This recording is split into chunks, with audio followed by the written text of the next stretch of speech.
Hoy vamos a meternos de lleno en un discurso que describe una operación militar bastante audaz, la captura de Nicolás Maduro en Venezuela. Vamos a desglosar los puntos clave, desde cómo fue la misión hasta las enormes implicaciones que tiene para la política exterior. Para que se hagan una idea del tono, el discurso arrancó con esta frase, así de contundente. Desde el primer momento se marcó una línea de triunfo para describir la operación que terminó con la captura de Nicolás Maduro. Bien, el discurso se dividió en 5 temas principales. Primero, vamos a ver los detalles de la operación militar. Segundo, las razones y acusaciones contra Maduro. Después, el plan para Venezuela de aquí en adelante, seguido por el anuncio de una nueva doctrina de política exterior. Y finalmente, cómo todo esto se conecta con la seguridad en Estados Unidos. Bueno, arranquemos con lo primero, la operación militar en sí. El discurso no se guardó ningún adjetivo, ¿eh? La calificó de extraordinaria y sobre todo de perfecta. A ver, la misión se ejecutó como en 3 actos. Empezó con unos ataques aéreos que describieron como espectaculares. Justo después, un apagón total en Caracas para dejar fuera de juego la red eléctrica. Y esa oscuridad, preparó el terreno para la fase final, la captura de Nicolás Maduro y de su esposa, Cilia Flores. Pero la cifra que más se repitió, la que de verdad querían que quedara grabada, fue esta: 0. 0 bajas estadounidenses y 0 equipos perdidos. Un dato que, la verdad, llama mucho la atención si pensamos en la magnitud de una operación así. Y así es como se presentó todo el evento. Para resaltar el éxito de esta misión, el discurso hizo un contraste muy claro. Por un lado, esta operación perfecta y espectacular. Por el otro, lo que llamaron fracasos vergonzosos del pasado, señalando directamente a Afganistán y a la época de Jimmy Carter. Y esto nos lleva a la segunda parte. Ya vimos el cómo, ahora viene el por qué. ¿Cuál fue la justificación para una acción militar de este calibre? Bueno, el discurso fue muy claro y directo, presentando una lista de acusaciones contra el régimen de Maduro. Y la lista de cargos era bastante pesada.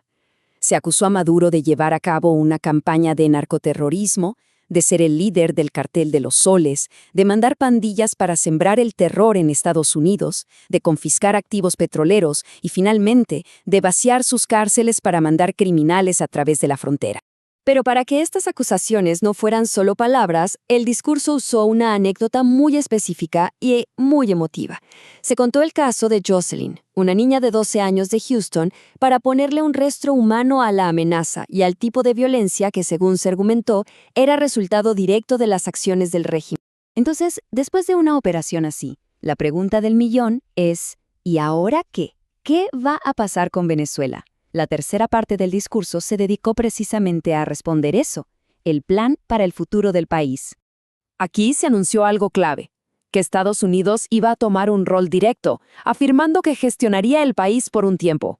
El objetivo, según dijeron, era asegurar una transición de poder que fuera correcta, segura y juiciosa.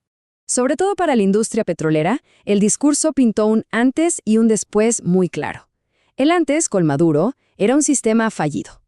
El después era un futuro en el que grandes compañías petroleras de Estados Unidos iban a reconstruir la infraestructura para empezar a generar nueva riqueza en el país. Pero ojo, que esto no se trataba solo de Venezuela. La cuarta parte del discurso dejó claro que esta operación era el punto de partida de algo mucho más grande, una nueva doctrina en la política exterior. Para ponerlo en contexto histórico, el discurso conectó la famosa doctrina Monroe de 1823 con la actualidad. Se argumentó que esos principios se habían olvidado, pero que ahora volvían a nacer con el anuncio de la llamada doctrina Monroe. Y si quedaba alguna duda de qué se trataba esta nueva doctrina, esta frase lo resume todo. Se dijo, sin rodeos, que la hegemonía de Estados Unidos en la región ya no se iba a poner en duda. Un reafirmamiento de su influencia, sin más. Y con esto llegamos al último punto.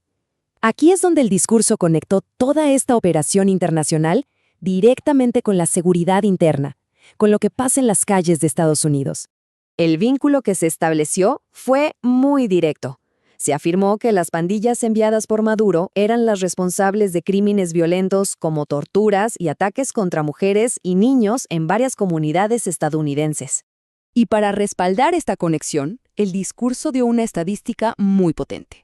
Se dijo que en Memphis, Tennessee, gracias a la intervención federal, la criminalidad se redujo en un 77%. Fue el dato más concreto de toda esta sección.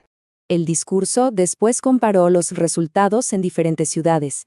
Por ejemplo, el éxito en Washington, D.C. y Memphis se explicó por la cooperación total de las autoridades locales.